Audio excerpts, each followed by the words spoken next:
Hello guys, আসসালামু আলাইকুম। Welcome to back my YouTube channel. আপনারা দেখছেন হ্যালো মালয়েশিয়া 73, আর আমি আছি আপনাদের সাথে SM হাসান মাহমুদ।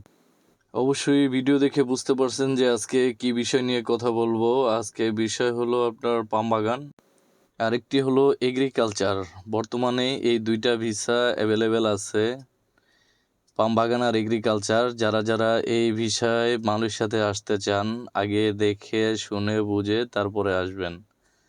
কারণ দেখা যায় সরকারিভাবে এখন যেই ঘোষণা দিয়েছে যে অল্প টাকার ভিতরে সকলকে মালয়েশিয়া নিয়ে আসবে, কিন্তু মালয়েশিয়া আসার পরে আপনারা বাস্তবতা দেখতে পারবেন যে কি কাজ করতে হয়। দেখা যায় যে না জেনে শুনে অনেকে চলে আসেন, কিন্তু এই গাছগুলি অনেক বড় বড়, ঠিক আছে। পাম বাগানের কাজ একেবারে সেম নারিকেল গাছের মতন অনেক বড় বড় গাছ।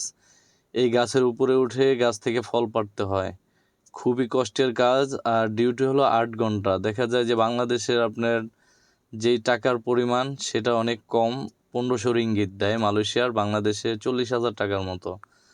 তাই 40,000 টাকার বেতনে আপনার এত কষ্টের কাজ, এর ভিতরে অনেক রিস্ক থাকে।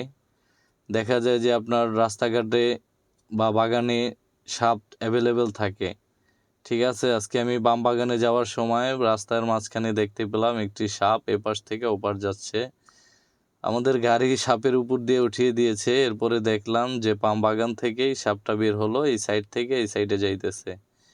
তাই এটা খুব রিস্কের একটি কাজ। যারা যারা দেখা যায় বাংলাদেশে কোনো কাজকর্ম করেননি, তারা দেখা যায় হঠাৎ করে যদি বিদেশ চলে আসেন, বিদেশ চলে আসার পরে এরকম কাজে যদি আপনাদেরকে দেওয়া হয়, তাহলে পরের দিনে আপনারা বাসায় যাওয়ার জন্য অস্থির হয়ে যাবেন যে বাংলাদেশেই ভালো ছিলাম। এত কষ্ট করে মালয়েশিয়াতে 30-40 হাজার টাকা স্যালারির থেকে বাংলাদেশে 8 থেকে 10 ঘন্টা কাজ করলে এর থেকে অনেক বেশি স্যালারি পাওয়া যায়। তাই সকলের জন্য আমি সতর্কমূলকভাবে একটি ভিডিও বানিয়েছি। যারা যারা মালয়েশিয়াতে আসতে চান এই বিষয়ে, তারা আগে বিষয়টা সম্পর্কে বোঝেন, জানেন, দেখেন, তারপরে আসেন। অনেক পরিশ্রম করতে হয়। যারা অনেকে আছে বাংলাদেশে কোনো কাজ করে নাই, কিন্তু মালয়েশিয়া আসার জন্য পাগল।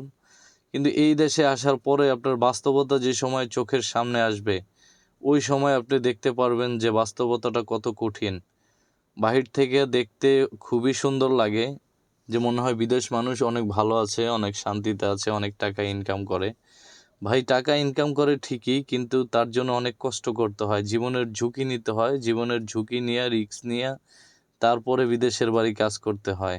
আর সারাদিন আপনার রোদে বৃষ্টিতে পড়ে কাজ করার পরে বাসায় গিয়ে রান্না করাটা হলো সব থেকে বেশি কষ্টের কাজ। তাই আগে দেখেন, ভিডিওটা দেখার পরে আপনাদের যদি মন চায় তাহলে আসেন, কোনো সমস্যা নাই।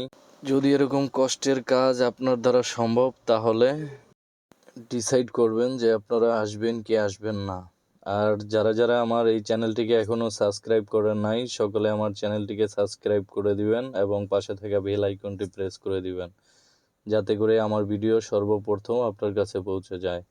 আর সকলে আমার জন্য দোয়া করবেন, যাতে আপনার জন্য নিত্য নতুন ভিডিও